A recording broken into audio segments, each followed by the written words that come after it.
तो मेरे प्यारे साथियों, बिना वक्त गंवाए करते हैं आज की सेशन की शुरुआत। सेशन की शुरुआत करने से पहले अगर आप मेरे चैनल पर हैं, तो प्लीज़ चैनल को सब्सक्राइब कर लीजिए और बेल आइकन को ज़रूर दबा दीजिए।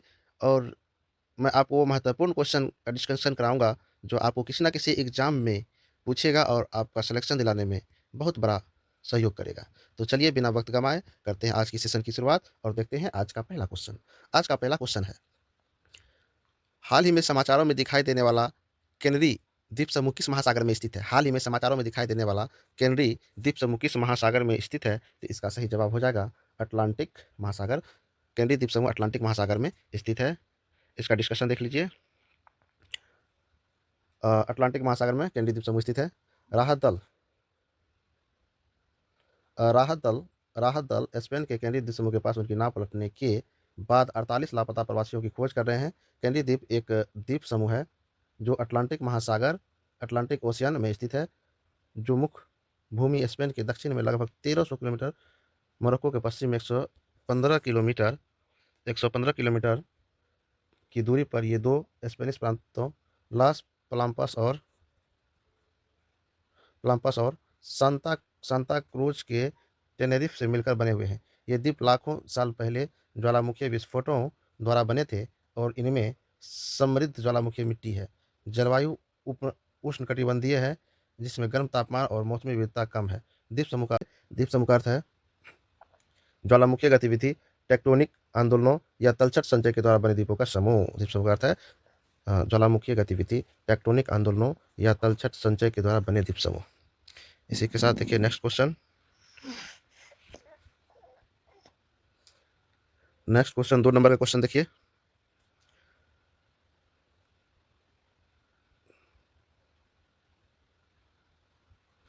दो नंबर क्वेश्चन कहता है, हाल ही में समाचारों में आए रोचक वायरस रट्टी स्ट्रेन के हेपेटाइटिस ई वायरस का प्राथमिक भंडार क्या है? हाल ही में समाचारों में आए रोचक रोचक वायरस रट्टी स्ट्रेन के हेपेटाइटिस ई वायरस का प्राथमिक भंडार क्या है?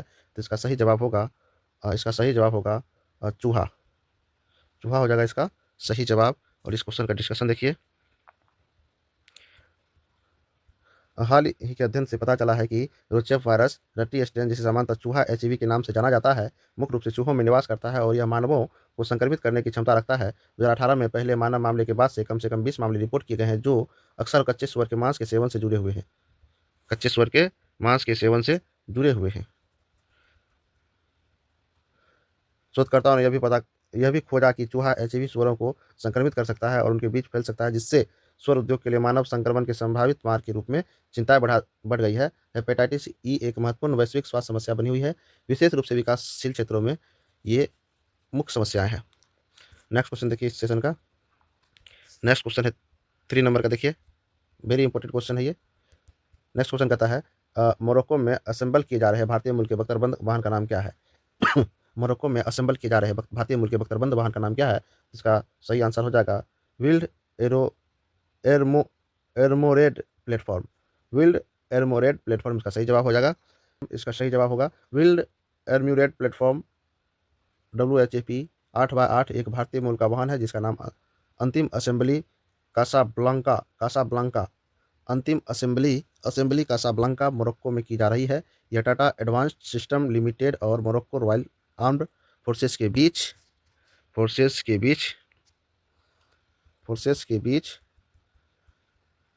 एक रणनीतिक साझेदारी का हिस्सा है।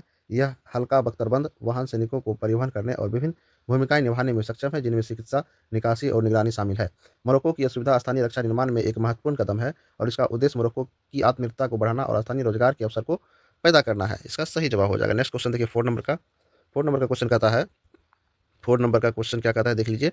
हाल ही में किस मंत्रालय ने पीपल्स प्लान कैंपेन जन योजना अभियान शुरू किया है? तो पीपल्स प्लान कैंपेन या जन योजना अभियान शुरू किया है। तो इसका सही जवाब हो जाएगा इसका सही जवाब हो जाएगा इसका सही जवाब हो जाएगा पंचायती राज मंत्रालय। पीपल्स प्लान कैंपेन शुरू किया है पंचायती राज मंत्रालय। डिस्कशन देखिए इसका। पंचायती राज मंत्रालय इसका सही जवाब हो जाएगा। पंचायती राज मंत्रालय ने पीपल्स प्लान कैंपेन, जिसे जन योजना अभियान भी कहा जाता है, की शुरुआत किया है। इस अभियान का विषय सबकी योजना सबका विकास है और यह 2025 से 26 के लिए ग्राम पंचायत विकास योजनाओं GPDPS को तैयार करने पर केंद्रित है। 2.55 लाख से अधिक 2.55 लाख से अधिक ग्राम पंचायतों में विशेष ग्राम सभाओं का आयोजन किया जा रहा है। इसका उद्देश्य जमीनी स्तर पर लोकतंत्र को मजबूत करना और ग्रामीण भारत में समावेशी विकास को बढ़ावा देना है। यह पहल ग्रामीण नागरिकों को अपने गांवों के भविष्य को आकार देने में सक्रिय रूप से भाग लेने का सशक्तिकरण है। इसलिए आप इसको याद रखिए। पीपल्स प्लान कैंपेन जन योजना अभियान शुरू किया है पंचायती राज मंत्रालय। नेक्स्ट क्वेश्चन देखिए। नेक्स्ट क्वेश्चन है 5 नंबर का क्वेश्चन। 5 नंबर का क्वेश्चन कहता है सशस्त्र बल चिकित्सा सेवा DGAFMS सशस्त्र बल चिकित्सा सेवा DGAFMS सशस्त्र बल चिकित्सा सेवा DGAFMS की महानिदेशक के रूप में सेवा देने वाली पहली महिला अधिकारी कौन बनी है? तो इसका सही आंसर हो जाएगा आरती सरीन। आरती सरीन इसका सही जवाब हो जाएगा। इसका डिस्कशन देखिए।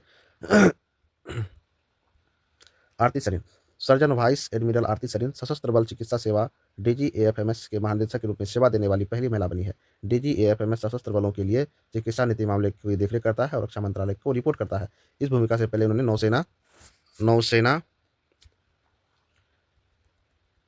नौसेना और वायुसेना के लिए DG चिकित्सा सेवा और सशस्त्र बल चिकित्सा कॉलेज पुणे के निदेशक जैसे महत्वपूर्ण पदों पर कार्य किया।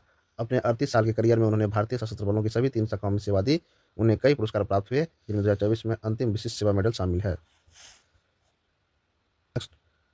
नेक्स्ट क्वेश्चन देखिए 6 नंबर का। भारत में युवाओं की रोजगार क्षमता बढ़ाने के लिए केंद्र सरकार द्वारा शुरू की गई नई योजना का नाम क्या है? भारत में युवाओं की रोजगार क्षमता बढ़ाने के लिए केंद्र सरकार द्वारा शुरू की गई नई योजना का नाम क्या है? तो इसका सही जवाब हो जाएगा PM internship scheme. PM internship scheme इसका सही जवाब होगा। PM internship scheme. इसका डिस्कशन देख लीजिए। हाल ही में प्रधानमंत्री इंटर्नशिप योजना PM इंटर्नशिप स्कीम शुरू की गई है, जिसका उद्देश्य भारत में युवाओं की रोजगार क्षमता को बढ़ाना है। यह योजना व्यावसायिक वातावरण में व्यवहारिक अनुभव प्रदान करके युवाओं को सक्षम बनाते हैं। इसका लक्ष्य 5 वर्षों में शेष 500 कंपनी में 1 करोड़ युवाओं को इंटर्नशिप प्रदान करना है। इस पायलट परियोजना की निगरानी कॉर्पोरेट मामले के मंत्रालय द्वारा एक ऑनलाइन पोर्टल के माध्यम से की जाएगी। इंटर्न्स को सरकार से 4500 मासिक वजीफा मिलेगा और कंपनी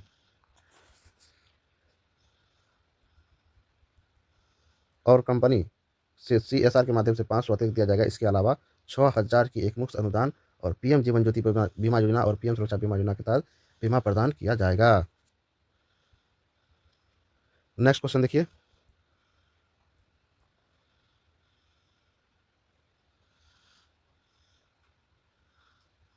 नेक्स्ट क्वेश्चन, हाल ही में किस देश ने ताइवान के खिलाफ एनाकोंडा रणनीति का उपयोग किया है?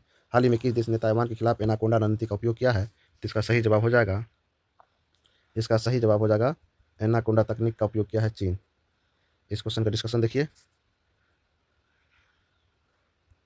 ताइवान की नौसेना का दावा है कि चीन की सेना द्वीप के खिलाफ एनाकोंडा रणनीति का उपयोग कर रही है। यह रणनीति यूनियन जनरल विनफील्ड स्कॉट की गृहयुद्ध योजना से प्रेरित है, जो दुश्मन को एनाकोंडा की तरह घेरने का प्रयास करती है। चीन का लक्ष्य ताइवान को आर्थिक और सैन्य रूप से अलग थलग करना है, जिसमें सैन्य गतिविधियां, मनोवैज्ञानिक रणनीति और साइबर युद्ध शामिल है। इसका उद्देश्य बिना प्रत्यक्ष आक्रमण के ताइवान को आत्मसमर्पण करने के लिए मजबूत करना है। नेक्स्ट क्वेश्चन देखिए। नेक्स्ट क्वेश्चन है, आदि गौरव सम्मान पुरस्कार किस राज्य सरकार से स्थापित किया है? आदि गौरव सम्मान पुरस्कार किस राज्य सरकार ने स्थापित किया है? इसका सही जवाब हो जाएगा राजस्थान। आदि गौरव सम्मान पुरस्कार किस राज्य सरकार ने स्थापित किया है? तो इसका सही जवाब हो जाएगा राजस्थान। इस क्वेश्चन का डिस्कशन देखिए। राष्ट्रपति द्रौपदी मुर्मू 4 अक्टूबर 2024 को राजस्थान के मंगढ़ धाम में पहले आदि गौरव सम्मान समारोह में शामिल हुए। राजस्थान सरकार ने आदि गौरव सम्मान पुरस्कार की स्थापना की, जिसमें 3 श्रेणियां हैं: आदि रत्न, आदि सेवा और आदि ग्रामोत्थान गौरव सम्मान। आदि रत्न गौरव सम्मान खेल शिक्षा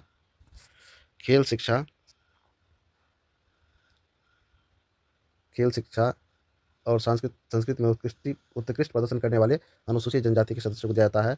आदि सेवा गौरव सम्मान अनुसूचित जनजाति के लिए उत्कृष्ट सेवा को मान्यता देता है।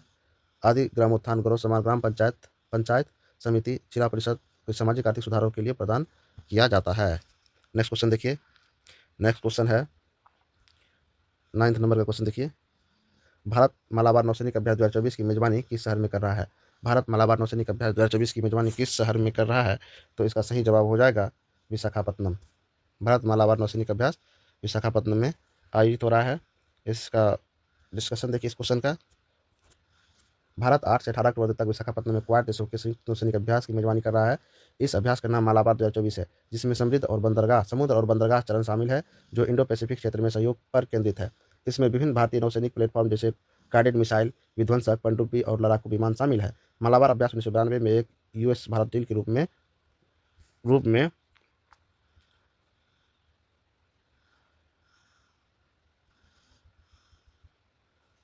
में शुरू हुआ और इंटरऑपरेबिलिटी को बढ़ाने और समुद्री चुनौतियों का समाधान करने के लिए एक बहुपक्षीय कार्यक्रम में विकसित हुआ। हाल ही के क्वाड बैठकों ने समुद्री सुरक्षा सहयोग पर जोर दिया और संयुक्त तटरक्षक अभियानों और प्रशिक्षण के लिए एक नई क्षेत्रीय समुद्री पहल की घोषणा की।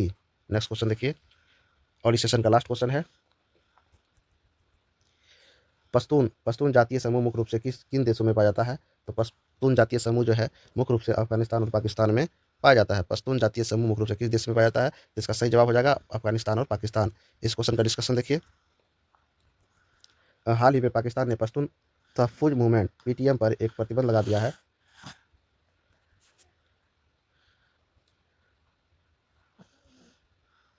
हाल ही में पाकिस्तान ने पश्तून तहफ़्फ़ुज़ मूवमेंट पीटीएम पर प्रतिबंध लगा दिया है। इससे राष्ट्रीय सुरक्षा के लिए खतरा बताते हुए पीटीएम जातीय पश्तून के अधिकारों की वकालत करता है।